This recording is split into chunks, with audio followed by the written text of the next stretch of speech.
चिराग पासवान की झोली में और नरेंद्र मोदी की झोली में, नीतीश कुमार की झोली में सीट देना चाहते हैं, जिस पर सरकार का पूरा दारोमदार टिका हुआ है। और ये 12 सीटें तय करेंगे कि सरकार किसकी होगी, क्योंकि ये वैसी 12 सीटें हैं जिन सीटों के दम पर नीतीश कुमार और तेजस्वी यादव दोनों मुख्यमंत्री बनने का दावा कर रहे हैं। ओरमा ग्रुप, जो सोचता है वो करता है, आपके अपने सपनों का आशियाना।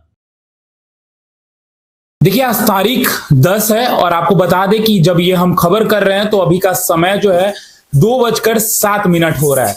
जी हाँ, कल हमने आपको ये दिखाया था कि कौन सी वो हॉट सीटें हैं जो कहीं ना कहीं बिहार की राजनीतिक तापमान तय करती है।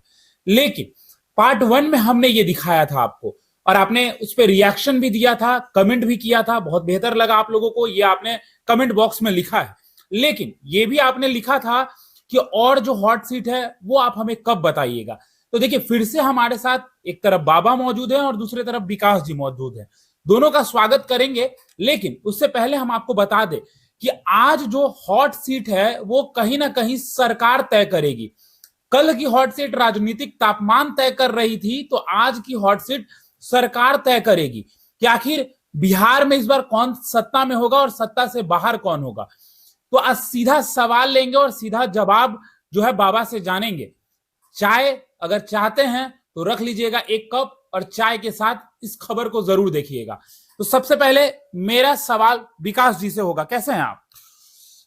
मैं बहुत अच्छा हूँ दीपक जी। अच्छे कल हैं आपने आप? छोड़ा था हॉट जी। करके, तो अभी तक वो हॉट बरकरार है हमारे अंदर, और वो कहीं ना कहीं रिफ्लेक्ट होगा सीटों के ऊपर कि कौन कौन से हमारी आज की जो हॉट सीट है जिसको हम दर्शकों के साथ जो है साझा करेंगे। कल हमने जो अंतिम जो सीट हॉट सीट का जो जिक्र किया था, चर्चा किया था, वो था दिनारा। उससे आज आगे बढ़ेंगे। चलिए, तो फटाक से विकास जी, दर्शक इंतजार कर रहे हैं, हो सकता है ये हॉट सीट आपका हो। बताइए विकास जी, कौन सी? बिना समय गंवाए मैं बाबा को देना चाहता हूं ओबरा। बाबा, आपके पास ओबरा विधानसभा जो है वो आ चुका है। फिर से अपने पिटारे से बताइए, आखिर ओबरा जो है वो हॉट सीट क्यों है? सबसे पहले तो आप लोगों को बहुत बहुत धन्यवाद। आप लोगों ने हमारे वो 12 सीट के जो विश्लेषण थे उसको बहुत अप्रिशिएट किया है, पसंद किया है।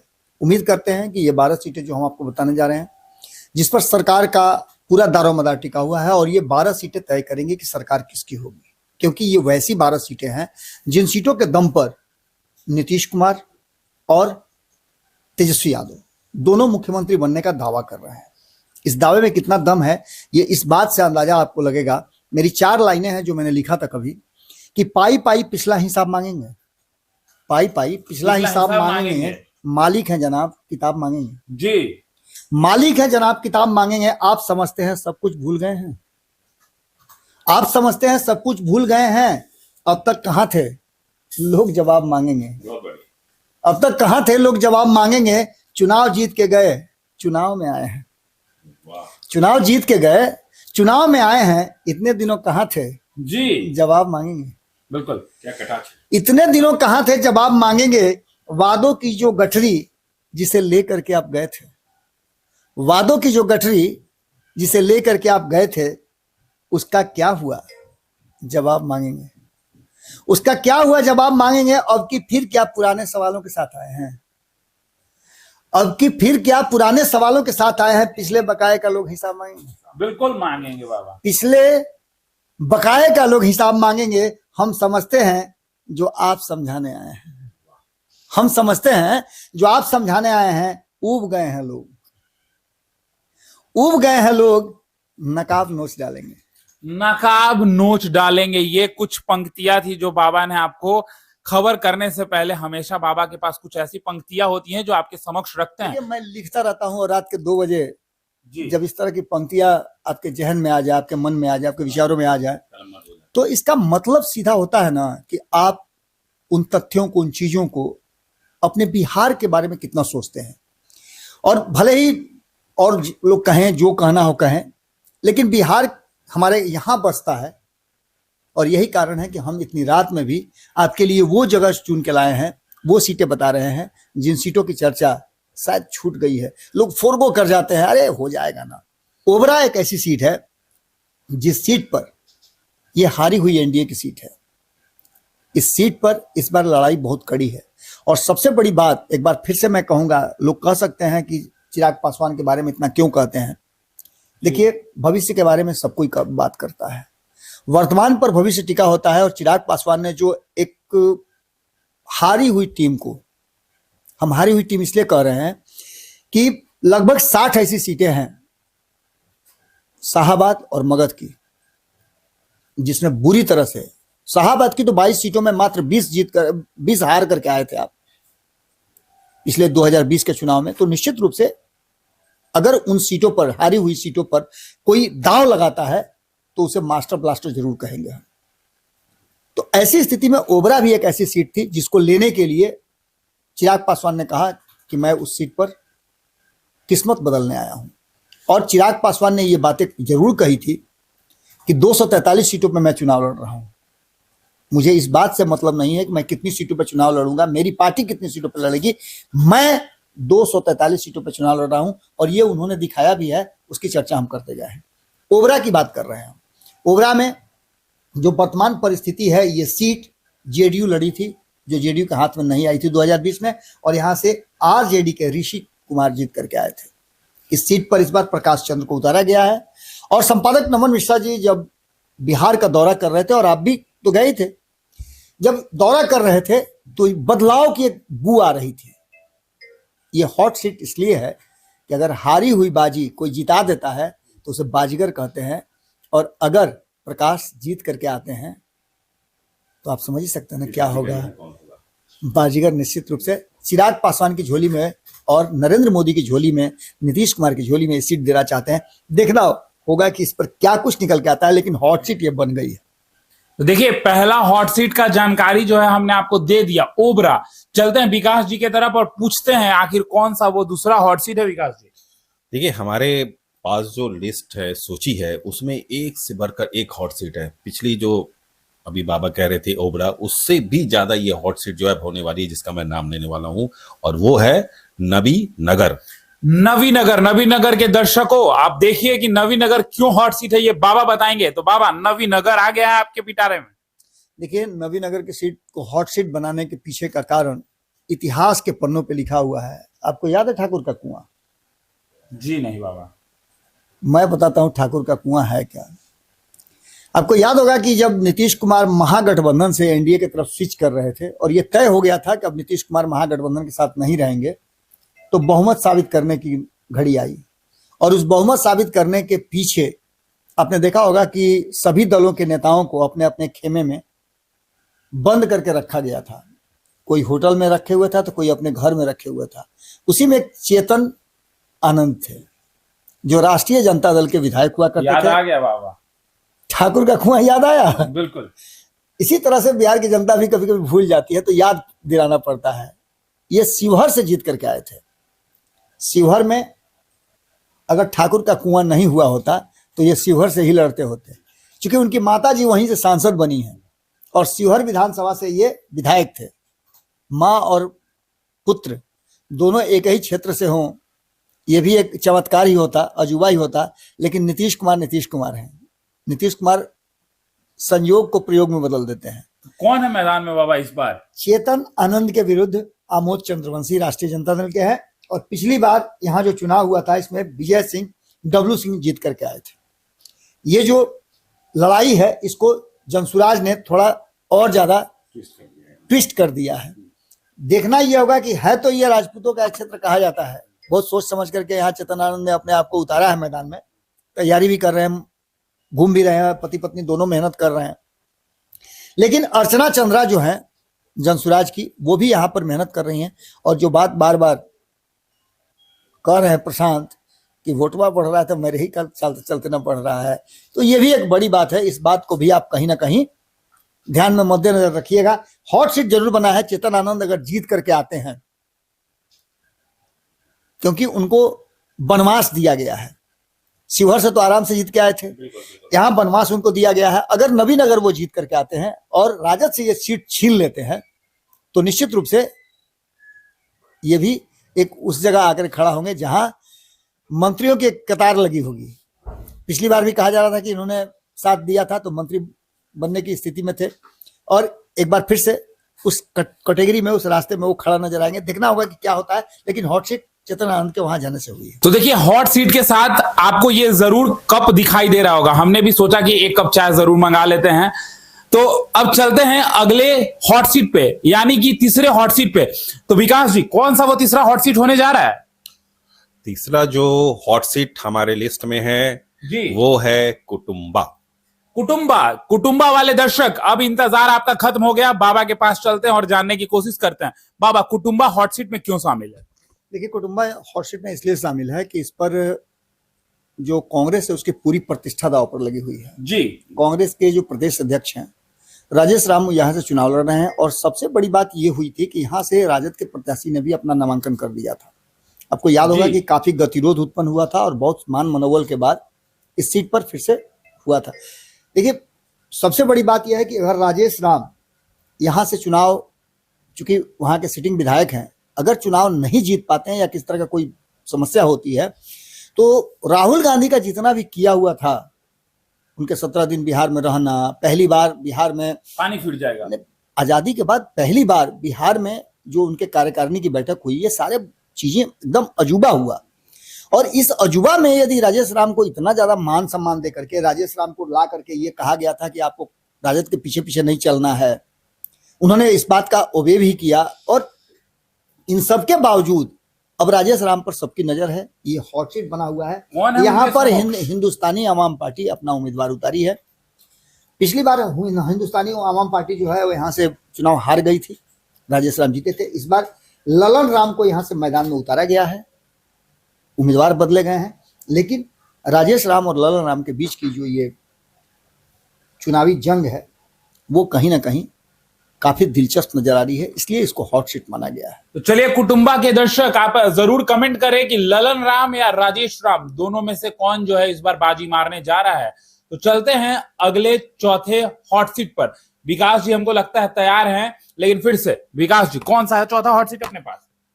चलिए, कुटुंबा के बारे में तो बाबा ने बता दिया, जो भी हो, लेकिन राम जी करेंगे बेड़ा पार, यानी राम जी ही जीतने वाले हैं वहां से। जी, तो अगला जो हमारी लिस्ट में जो सबसे हॉटेस्ट है, चित्तौड़गढ़ का जो सबसे कहें तो मजबूत किला, एक तरह से राजधानी औरंगाबाद। देखिए, अब हमारे पास आ गया है हॉट सीट औरंगाबाद। बाबा, आपके पास क्या जो है जानकारी है कि औरंगाबाद हॉट सीट है? बाबा देखिए, औरंगाबाद के हॉट सीट होने के पीछे दो कारण हैं। पहला तो ये कि ये सिटिंग सीट कांग्रेस की है, और दूसरी सबसे महत्वपूर्ण बात कि लोकसभा चुनाव में ये किला ध्वस्त कर दिया था महागठबंधन ने।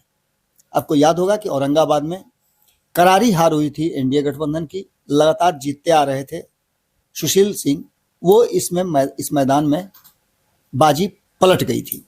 अब देखना दिलचस्प ये होगा कि क्या उस समय चित्तौड़गढ़ पर फतह कर लिया था महागठबंधन ने, इस बार क्या होता है? क्या प्रतिष्ठा एनडीए गठबंधन बचा पाती है, या फिर इस बार भी प्रतिष्ठा धूमिल होगी? यहाँ पर उम्मीदवार बदला गया है। त्रिविक्रम सिंह को आनंद शंकर के विरुद्ध लाया गया। आनंद शंकर सिंह इंडियन नेशनल कांग्रेस से हैं, वो यहाँ के सिटिंग विधायक हैं। पिछली बार यहाँ रामाधार सिंह को मैदान में उतारा गया था, जो कि हार गए थे। इसलिए ये हॉट सीट है कि यदि आनंद शंकर इस बार जीतते हैं तो आनंद शंकर, नहीं तो त्रिविक्रम जीतते हैं तो त्रिविक्रम, दोनों में से एक जिसकी सरकार भी बनेगी वो मंत्री की लिस्ट में उस कतार में खड़े नजर आ रहे हैं मुझे, इसलिए ये हॉट सीट जरूर बना है। देखिए, आप चाहते हैं कि फिर से हम विकास जी के पास चलें, लेकिन उससे पहले हम आपको बता दें कि अभी तक हमने जो भी हॉट सीट की जानकारी दी है वो तो खास था, लेकिन जो अभी बचा हुआ है वो बहुत खास है। हो सकता है ये हॉट सीट आपका हो कहीं ना कहीं। तो चलिए विकास जी से अगला हॉट सीट जान लेते हैं, और हो सकता है ये हॉट सीट आपका हो। क्या लग रहा है विकास जी, अगला हॉट सीट कौन सा? अगला हॉट सीट का नाम लेने से पहले आज मुझे बहुत ही आश्चर्य हो रहा है बाबा को लेकर के। पहली बार उन्होंने जो है एक मंत्री का घोषणा अभी तक किया है, नहीं तो कल की जो हम लोगों ने पार्ट 1 किया था उसमें अधिक से अधिक उन्होंने जो है मंत्री बनाया था। आज पहला मंत्री का नाम का उन्होंने घोषणा कर दिया है, मतलब घोषणा इन द सेंस की कतार में है, वेटिंग लिस्ट में उन्होंने बताया। चलिए आगे बढ़ते हैं। अगला जो हमारे हॉट सीट है उसमें नाम है इमामगंज का। इमामगंज। बाबा, इमामगंज को हॉट सीट क्यों कहा जाता है? इसलिए कि यहाँ मुख्यमंत्री चुनाव लड़े थे। पिछली बार पूर्व मुख्यमंत्री ने इस सीट पर अपनी जीत दर्ज की थी। पता ही है कौन है, जीतन राम मांझी। बिल्कुल। जीतन राम मांझी जब लोकसभा का चुनाव 2024 में जीत कर गए तो उन्होंने अपनी बहू को इस मैदान में उतारा था, दीपा मांझी को, जी। और दीपा मांझी ने भी फतह करके ये सीट जो है एनडीए गठबंधन की झोली में डाला था जी। इस बार भी दीपा मांझी मैदान में उतरी हुई हैं और यहाँ जो उनकी लड़ाई है वो लड़ाई रितु प्रिया चौधरी से है। लेकिन इसके साथ साथ आपको याद होगा कि उपचुनाव में भी जनसुराज यहाँ से अपना उम्मीदवार उतारा था और अच्छा प्रदर्शन किया था। इस बार भी अच्छा प्रदर्शन करने की बात कही जा रही है और ये त्रिकोणीय मुकाबला, देखिए उपचुनाव जीत जाना बहुत बड़ी बात नहीं होती है, लेकिन मुख्य चुनाव यदि आप जीत करके आते हैं तो आपको लड़ाकू कहा जाता है, लड़ाका कहा जाता है। 2020 के मैच में तो कोई जीत जाता है, लेकिन जब टेस्ट मैच की बारी आती है वहां आपके स्किल की परीक्षा होती है। आपको लंबा वक्त मिलता है कि आप कितना क्रीज पर टिक सकते हैं या कितना बेहतर बॉलिंग कर सकते हैं, कितनी अच्छी फील्डिंग कर सकते हैं आप।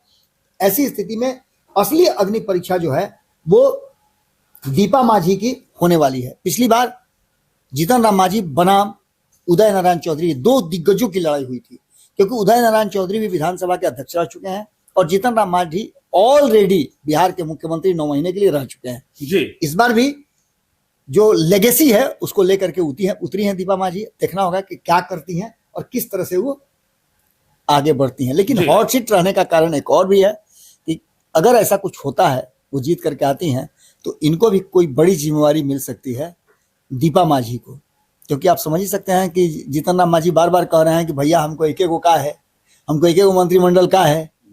तो इस बार उम्मीद जताई जा रही है कि एक जिम्मेवारी जो है दीपा मांझी को बड़ी मिलेगी। संतोष मांझी को बेटे को तो उन्होंने दे ही दिया है एमएलसी जो है, लेकिन जो रेगुलर चुनाव जीत करके आता है उस पर विशेष ध्यान होता है। तो देखिए हमारे एडिटर बैठे हुए हैं, अभय नाम है उनका, अगला विधानसभा उन्हीं का है। तो बहुत देर से कह रहे थे कि पहला हम मेरा ही बता दीजिए, लेकिन अभय का रोक दिए हैं। उससे पहले फिर से चलते हैं विकास जी के पास। अभय इंतजार करिए थोड़ी देर आप। विकास जी, अभय के विधानसभा पे चलेंगे, लेकिन उससे पहले आप बताइए कौन सा हॉट सीट फिर है आपके पास? लिस्ट में अभी अनाउंस करूंगा, लेकिन बिहार विधानसभा और विधान मंत्रिमंडल के जो है दूसरे मंत्री हमें मिल चुके हैं, कतार में है, लेकिन वेटिंग लिस्ट में। ये सीट भी सुरक्षित सीट है और 12 चट्टी है ये सीट। देखिए बेनीपट्टी कल हमने आपको बताया था, आज फिर से हमारे पास जो है 12 चट्टी है। बाबा 12 चट्टी को हॉट सीट में आपने क्यों शामिल किया? क्या ऐसा खास है 12 चट्टी में जो आपने उसे हॉट सीट में शामिल किया? खास ये है कि समधी और समधन दोनों पिछली बार चुनाव लड़े थे, जीतन राम मांझी और ज्योति मांझी जी, दोनों चुनाव जीते थे 2020 में। इस बार फिर से जीतन राम मांझी की समधन दीपा मांझी की मां ज्योति मांझी मैदान में उतरी हैं। उनके समक्ष कौन है बाबा? उनके सामने इस बार, पिछली बार तो समता देवी को उतारा गया था, इस बार ज्योति मांझी के तनुश्री मांझी को उतारा गया है। और यहां भी एक बड़ा ट्विस्ट है, जनसुराज वाला ट्विस्ट। जी, जनसुराज भी कहीं ना कहीं एक जबरदस्त इंपैक्ट पैदा कर रहा है, क्योंकि जनसुराज ने यह कहा है कि वो 40 सीटें जिस पर अंतिम पायदान पर खड़े लोग जो SC ST से आते हैं उनको मैं हर हाल में 40 लोगों को सदन में पहुंचाऊंगा। कितना सफल होते हैं ये एक अलग बात है, लेकिन मां और बेटी में यानी ज्योति मांझी और दीपा मांझी के बीच में एक और मंत्री का लाइन लगा हुआ है, या तो ज्योति मांझी या फिर दीपा मांझी। समधन पर ज्यादा भरोसा करते हैं कि बहू पर भरोसा करते हैं, ये एक बड़ा सवाल है। और ऐसे में कहीं ना कहीं जब मेरी बातचीत हुई थी, इनकी इंटरनल मीटिंग हुई थी, तो ज्योति मांझी से मैंने पूछा था कि आपको भी लगता होगा कि समधी जी भाई केंद्र में चले गए तो बिहार में एक सीट खाली हो गया है, तो बोले कि इच्छा किसकी नहीं होती है। यानी कि एक आप और देख सकते हैं कि जीतन राम मांझी के परिवार से, उनके रिश्तेदारों में से, उनकी पार्टी से एक मंत्री कोई भी बने तो ज्योति मांझी का भी उसमें नंबर आ सकता है। अगला हॉट सीट कौन सा विकास जी? ये गया जी का सबसे सबसे सबसे हॉट सीट में से है और वो है गया टाउन। गया टाउन, जी हाँ, गया टाउन वाले आप इंतजार कर रहे थे बहुत देर से कि आपका हॉट सीट कब आएगा। आपका हॉट सीट आ गया है। और गया टाउन क्यों हॉट सीट है ये बाबा बताएंगे हमें। देखिए गया टाउन में प्रेम कुमार जो 8 बार से जीतते आ रहे हैं, 9वीं बार वो मैदान में उतरे हैं और ये एक रिकॉर्ड होने जा रहा है। 2 लोगों का रिकॉर्ड है, एक हरनौत से और एक ये। हरनौत में 10वीं बार और यहाँ 9वीं बार जी। अगर ये जीत करके आते हैं तो सबसे पहले मैं आपको इनका एक छोटा सा इंट्रोडक्शन दे दूं 2015 में जब भारतीय जनता पार्टी नीतीश कुमार से अलग चुनाव लड़ रही थी जी, तो जब प्रेम कुमार को चुनाव लड़ाया जा रहा था 2015 में, इनको मुख्यमंत्री के रूप में प्रोजेक्ट किया गया था कि मुख्यमंत्री के रूप में एक अति पिछड़ा समाज से आएगा, और इसका इंपैक्ट ये हुआ था कि जो सीटें और घट सकती थी उन सीटों पर मेहनत भी किया था इन लोगों ने खूब, और जितने भी सवर्ण नेता थे, अश्विनी चौबे हों, गिरिराज सिंह हो जी, क्योंकि मैं 2015 में बहुत बारीकी से वॉच कर रहा था बिहार के चुनाव को, क्योंकि एक नया ट्विस्ट नजर आया था। नीतीश कुमार जिन्होंने कहा था कि जंगल राज है, और उसी जंगल राज फैलाने वाले जिनका नाम पर जंगल राज कहा जा रहा था, उसी लालू प्रसाद के साथ वो चुनाव लड़ रहे थे और खूब कंफर्टेबल नजर आ रहे थे।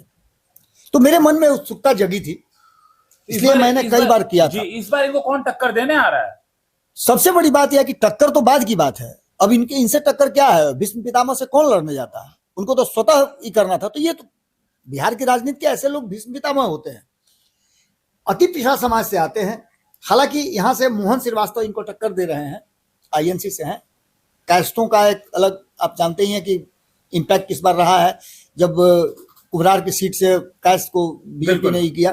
तो एक तो ये बातें यहां आती हैं, लेकिन प्रेम कुमार अगर जीत करके आते हैं तो एक रिकॉर्ड भी बनेगा। दूसरा कि प्रेम कुमार जीत करके आते हैं तो प्रेम कुमार को मैं एक ऊंची कुर्सी पर देख रहा हूं, अति पिछड़ा समाज को खुश करने के लिए। क्योंकि पिछली बार आपने देखा था कि अति पिछड़ा समाज को, अगर नोनिया समाज से रेणु देवी को जब 2020 में जीत करके आई थी भारतीय जनता पार्टी, एनडीए सरकार बनी थी, तो उनको दिया गया था, रेणु कुमारी को दिया गया था, नोनिया समाज से आती हैं, उनको उप मुख्यमंत्री बनाया गया था। मैं प्रेम कुमार का एक उसी तरह देख रहा हूं कि प्रेम कुमार को, अति पिछड़ा समाज को और ज्यादा एकजुट करने के लिए और 2029 में और बेहतर प्रदर्शन करने के लिए प्रेम कुमार को जिम्मेवारी दी जा सकती है। हो सकता है कि प्रेम कुमार अति पिछड़ा समाज से आते हैं, उप मुख्यमंत्री की कुर्सी पर भी हैं। तो एक और मैं देख रहा हूं कि एक बड़ा लाइन में चेहरा खड़ा है जो प्रेम कुमार हो सकते हैं। हालांकि पिछली बार अखौरी ओंकार नाथ इनके विरुद्ध लड़े थे, इस बार यहां की लड़ाई थोड़ा दिलचस्प हुई है और प्रेम कुमार के विरुद्ध, और बहुत बड़ी लड़ाई तो नहीं है, लेकिन कहीं ना कहीं वो एक कास्ट फैक्टर आ सकता है सामने। लेकिन प्रेम कुमार अगर जीत करके आते हैं तो एक बार आप ये बात मान के चलिए कि इनको एक बड़ी जिम्मेवारी दी जा सकती है, कारण अति पिछड़ा समाज का होना। तो चलिए अब अगले हॉट सीट पर आते हैं, देर नहीं करते हैं, हो सकता है ये हॉट सीट आपका हो। कौन सा अगला हॉट सीट विकास जी अपने पास? मैं बिल्कुल इंतजार नहीं करवाऊंगा और मैं अनाउंस करता हूं नवादा को। नवादा, देखिए हमारे पास अगला हॉट सीट जो है वो नवादा का है। तो नवादा के दर्शक आप बने रहिए और देखिए, और जब अभी तक जिनके हॉट सीट का अनाउंसमेंट नहीं हुआ है वो भी बने रहे, हो सकता है अगला हॉट सीट आपका हो। तो देर नहीं करते हैं, बाबा से पूछते हैं नवादा को हॉट सीट में शामिल करने का सबसे बड़ा कारण क्या रहा बाबा, और किन के बीच टक्कर है? देखिए, नवादा की सीट इसलिए हॉट सीट हो गई है कि यहां से म्यूचुअल ट्रांसफर हुआ है जी। कौशल यादव जो जदयू में हुआ करते थे वो आरजेडी में चले गए हैं, और विभा देवी जो सिटिंग विधायक है यहाँ की, वो आरजेडी में हुआ करती थी। पिछले लोकसभा के चुनाव में काफी नाराजगी हुई थी, आपको पता होगा कि कहा जाता था कि नवादा की, अगर लालू प्रसाद बिहार के यादव के नेता हैं तो नवादा के वहां के राजबल्लभ हैं। विभा देवी उनकी पत्नी है और वहां की विधायक भी रही हैं।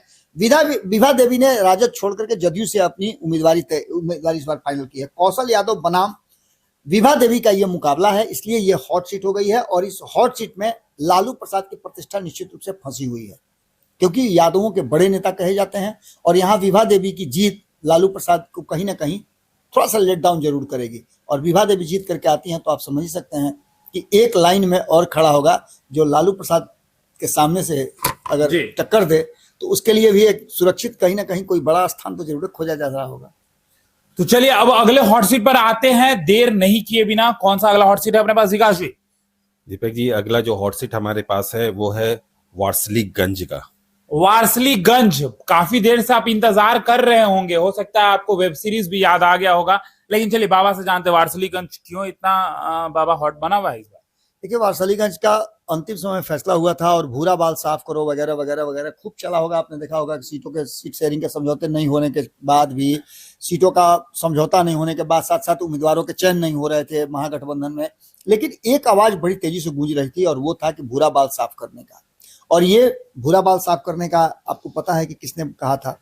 इन सारी बातों को लेकर के जब सामने चीजें कौन है आई, बाबा आमने सामने वहां पे? यहाँ पर अनीता देवी हैं, महतो हैं, जो आपको पता ही है कि वेब सीरीज की आप चर्चा कर रहे थे, बिल्कुल, अशोक महतो की अशोक पत्नी। महतो की पत्नी है, और लोकसभा चुनाव में भी इनको मैदान में उतारा गया था। आपको पता होगा कि एक बर्तन बड़े ही मिली थी, बड़े बिल्कुल। बड़े बड़े नेता के विरुद्ध उतारा गया था, ललन सिंह के विरुद्ध उतारा गया था। खैर, इन सारी बातों के साथ साथ यहाँ की हॉट सीट होने का कारण सिर्फ इतना ही है कि यहाँ से अशोक महतो की पत्नी, जो कि शादी ही उन्होंने इसलिए किया था कि वो अपनी पत्नी को लड़ा सके। लालू प्रसाद का यह शर्त था कि आप खुद नहीं लड़ सकते हैं, आप किसी और को लड़ाइए, तो उनकी पत्नी को। और इस बीच में आपको बता दें कि यहाँ जनसुराज पार्टी भी अपना उम्मीदवार उतारी है, और इसको लेकर के काफी कुछ चर्चाएं भी चल रही हैं। हालांकि ये सीट जो है अभी बीजेपी के पास है, और अरुणा देवी यहाँ से जीती हुई हैं। अरुणा देवी मजबूत नेता है, इसमें कहीं कोई दो राय नहीं है। लेकिन इसके साथ साथ बरसलीगंज के साथ साथ एक और हॉट सीट की चर्चा हम सवाल करेंगे बाबा। हमको पता है आप अभय वाला पूछ रहे हैं, लेकिन अभय आप इंतजार करिए, रुकिए, आपका वाला हॉट सीट लास्ट में पूछेंगे बाबा से, वो भी वहीं से है। लेकिन उससे पहले अगला हॉट सीट कौन सा है अपने पास? हाँ, ये बाबा से मैं एक सवाल अपनी तरफ से, अगला जो हॉट सीट का मैं नाम लूं उससे पहले मैं पूछना चाह रहा था, ये जहां से बाबा ये मैं देख पा रहा हूं कि जनसुराज ने अपने प्रत्याशी वहां पे उतारे हैं, तो पिछली बार हमारी जो गणना थी उसमें हम लोगों ने देखा था कि वहां पे जो वोट प्रतिशत जो है बढ़ा था, है ना। तो इस बार क्या लग रहा है कि वोट के परसेंटेज में कुछ इजाफा होगा, या जिस तरह से पिछला ट्रेंड दिखा है वैसा ही कुछ ट्रेंड इस बार भी दिखा? हमारे यहाँ एक बड़ी पुरानी कहावत है, आप गांव से जब गुजरेंगे, हम लोग सब किसानों के घर से आए हैं, तो पहले हल बैल हुआ करते थे, अब ना आपको ट्रैक्टर नजर आता है। आज भी जो संपन्न किसान है अपने दरवाजे पर 2 मजबूत बैल रखते हैं, आज भी हल चलता है जी। तो पहले हल से ही जुताई होती थी, जुताई बुआई जो है वो हल से ही होती थी। आगे वाला जो हल चलता था ना, पीछे वाला उसके पीछे पीछे चलता था, एकदम उसी लाइन पे चलता था। हमारे यहाँ कहा जाता है कि जैसे अगला हर चली वैसे ही पिछला का चलेला। वो 121 सीटों पर 6 तारीख को मतदान हुआ, उसने ये जरूर एक उम्मीद जगा दी है कि जब दूसरे राउंड का मतदान होगा तो वो भी इसी तरह से रिकॉर्ड ब्रेक ही होगा। आपको अक्सर पता होगा कि जब कोई आपके सामने लक्ष्य हो तो उसको पार करने की जिजीविषा बढ़ जाती है, और यही कारण है कि मैं जानता हूं कि ये 20 जो विधानसभा है, यहाँ पर परिवर्तन के लिए लोगों ने वोट किया है, क्योंकि इसमें बहुत सारे ऐसे सीट है जिसमें पिछली बार की लड़ाई कुछ अलग थी, इस बार की लड़ाई बदल गई है। और इस बार की लड़ाई या तो नीतीश कुमार को स्थापित रखने की लड़ाई होगी, या नीतीश कुमार को उखाड़ फेंकने की लड़ाई होगी। तो ऐसे में दोनों ही परिस्थिति में वोटिंग प्रतिशत बढ़ने का पूरा उम्मीद है, और मैं अभी आसान्वित हूं। मैं फिर से आपको बता रहा हूं, 11 तारीख को वोटिंग शुरू होगा। हम लोग जैसे ही लाइव में बैठेंगे, मैं सुबह 9 बजे जैसे ही पहला रुझान आएगा, मैं आपको बता दूंगा कि ये ऊंट किस करोड़ बैठेगा। चलिए, तो अगला हॉट सीट ले लेते हैं। कौन सा अगला हॉट सीट है विकास जी आपके पास? जमुई। देखिए, बिना देर करते हुए विकास जी ने भी बता दिया, तो हम भी पूछ ही लेते, जमुई क्यों बाबा? देखिए, जमुई की सीट के हॉट सीट होने का बहुत बड़ा कारण नहीं है। कारण सिर्फ इतना ही है कि इस सीट पर प्रतिष्ठा चिराग पासवान की भी है, इस सीट पर प्रतिष्ठा उनके जीजा अरुण भारती की भी है, और भारतीय जनता पार्टी ने इन दोनों के भरोसे श्रेयसी सिंह को फिर से मैदान में उतारा। कौन है उनके समक्ष बाबा? श्रेयसी सिंह, पिछली बार भी आपने देखा होगा कि श्रेयसी सिंह चुनाव जीती जरूर थी, लेकिन उनके 5 साल के कार्यों को लेकर के थोड़ा सा लोगों में, लेकिन अंत में जाते जाते उन्होंने उसको कहीं ना कहीं इक्वल किया, हाँ, चीजों को संभाला है। यहाँ पर शमशाद आलम उनके विरुद्ध राष्ट्रीय जनता दल से मैदान में उतारे गए हैं। बात ये नहीं है, बात ये है कि श्रेयसी सिंह हैं कौन। इस देश को मेडल दिलवाने वाली हैं, और एक बड़े पॉलिटिकल फैमिली से रहे हैं। अब ऐसे में श्रेयसी सिंह के लिए भी मैं कह रहा हूं कि जीत करके आती हैं तो उनके लिए भी वो लाइन जो है ना, मंत्रियों वाली, वो लाइन इंतजार कर रही है। महिला भी हैं, ये भी उनके साथ एक युवा भी प्लस पॉइंट है, युवा भी हैं, और तेज तर्रार भी हैं। तीरंदाज है तो निश्चित रूप से तेज तर्रार होंगी, तो ये एक बड़ी बात है। इन सभी सीटों की चर्चा करने के साथ साथ हमने 11 सीटों की चर्चा कर ली है। 12वां सीट सबसे ज्यादा हॉट सीट बन गया है। ये 12वां सीट जो है वो है वजीरगंज का। अब है, देखिए, आपका इंतजार खत्म हो गया। हम सोच रहे थे हम बताएंगे, लेकिन बाबा जो है वजीरगंज नाम ले लिए। मुझे पता था कि आप, चूंकि आज संपादक नमन मिश्रा जी भी इस वजीरगंज में गए थे और अंतिम समय में उनके जाने के कारण भी यही था कि इस सीट की चर्चा भले ही धीरे धीरे हुई हो, लेकिन अंत होते होते तक हाथी इतना मजबूत वहां पैर जमा दिया कि बाकी लोगों की बेचैनी बढ़ एक गई। ही नाम गूंज रहा है, चिंटू भैया। निश्चित रूप से इसमें कोई दो राय नहीं है और ये मजबूर करता है। देखिए हमने शुरू में बताया था कि हम बिहार के प्रति सोचने वाले लोगों में से हैं। हम पत्रकार हैं, हमारी ईमानदारी में कोई शक नहीं है, लेकिन ह्यूमन है। हम बिहार के प्रति सोचते हैं, बिहार के प्रति हमारी एक अलग अगाध प्रेम है। हम चाहते हैं कि बिहार में बेहतर से बेहतर हो और यही कारण है कि हम जहां भी ऐसा लगता है कि अब ये जरूरी है बताना लोगों को, वहां हम पहुंच ही जाते हैं। तो वजीरगंज की बात ये रही है कि वजीरगंज भले ही भारतीय जनता पार्टी के पास पिछली बार आया हो, 2015 में यहाँ कांग्रेस जीती थी और यहाँ अवधेश सिंह जो हैं मंत्री बने थे। उन्होंने 2020 में अपने पुत्र को उतारा यहां से, असफल रहे, बुरी हार हुई थी, लंबा एक आंकड़ा था, हार जीत का अंतर बहुत लंबा था। लेकिन आपको पता है कि लोकसभा चुनाव में जब सर्वे हुए थे, जितनी भी सर्वे एजेंसियां थी, सभी सर्वे एजेंसियों ने चितरंजन कुमार को लोकसभा के उम्मीदवार में किसी भी क्षेत्र में, चाहे वो नवादा का क्षेत्र हो या फिर जहानाबाद का क्षेत्र हो, इन सभी क्षेत्रों में सबसे अव्वल में घोषित किया था कि वो सबसे ज्यादा लीड कर रहे थे। इतना ज्यादा उनकी पॉपुलैरिटी थी। इस बार विधानसभा के चुनाव में भी उनकी पॉपुलैरिटी बहुत ज्यादा थी, लेकिन संयोग से उनको टिकट बीएसपी से मिला और बीएसपी से टिकट मिला तो उन्होंने हाथी को वहां इतना मजबूत पैर जमा दिया है कि उनकी सभाओं में भीड़ देख लीजिए, उनके प्रति लोगों का रुझान देख लीजिए। और सबसे बड़ी बात यह रही है कि चाहे जिस भी परिस्थिति में रहे हो, इस क्षेत्र के इर्द गिर्द के विधानसभाओं में भी कोई भी उनके पास चला जाए तो वो उसे खाली हाथ नहीं लौटाते हैं। हर किसी की मदद करना, युवाओं को नौकरी, कोई कहता है कि हम नौकरी देंगे, उन्होंने तो नौकरी दे करके, रोजगार दे करके उन युवाओं के घर में 2 वक्त की रोटी ही नहीं, ऐश की रोटी दिलवाई है जी। कई ऐसे युवा हैं जो उनके माध्यम से बेहतरीन से बेहतरीन जॉब कर रहे हैं। तो निश्चित रूप से एक विजन जो है चितरंजन लेकर के गए हैं, युवा हैं, चिराग पासवान की टीम के हिस्सा कभी रहे हैं, इसलिए उनमें भी वो बिहार फर्स्ट, बिहारी फर्स्ट वाला एक भीतर से है। इसके साथ साथ मागधी सेना के नाम से वो उनका एक संगठन भी है, जिसमें आप चले जाइएगा। मैं आम लोगों को बात कर रहा हूं, ये तो आजमाने वाली बात है, कोई भी चला जाए।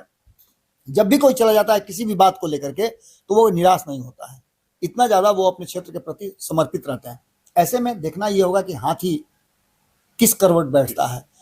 पहले तो कहा जाता था कि ऊंट किस करवट बैठता है, लेकिन इस बार हाथी किस करवट बैठता है, और हाथी बैठ जाएगा तो उठाना बड़ा मुश्किल होता है। चलिए, ये देखना दिलचस्प होगा। और कोई विधानसभा बचा क्या आपके पास? फिलहाल तो पहले चरण का और दूसरे चरण का हम लोगों ने हॉट जो सीट थी उसका लिस्ट हम लोगों ने निकाला, काफी मेहनत मशक्कत की। आपके विश्लेषण, आपका जो पूरा यात्रा था, हमारे जो संपादक हैं, मुख्य संपादक, उनकी जो यात्रा था, उनमें से फिर बाबा का जो अपना एक आकलन विश्लेषण और जो अनुभव था, उन सारे को निचोड़ करके जो हम लोगों ने जो है पहले और दूसरे चरण का ये और एक बोनस सीट हम लोग देने जा रहे हैं, और यहाँ भी हम लोग मंत्री की चर्चा करेंगे जी। हम चाहेंगे कि बोनस सीट आप बता ही दीजिए। कौन सा विकास जी? धमदाहा बचा हुआ था हमारे इसमें, तो चलिए उसका भी नाम हमने घोषणा कर दिया। बिल्कुल।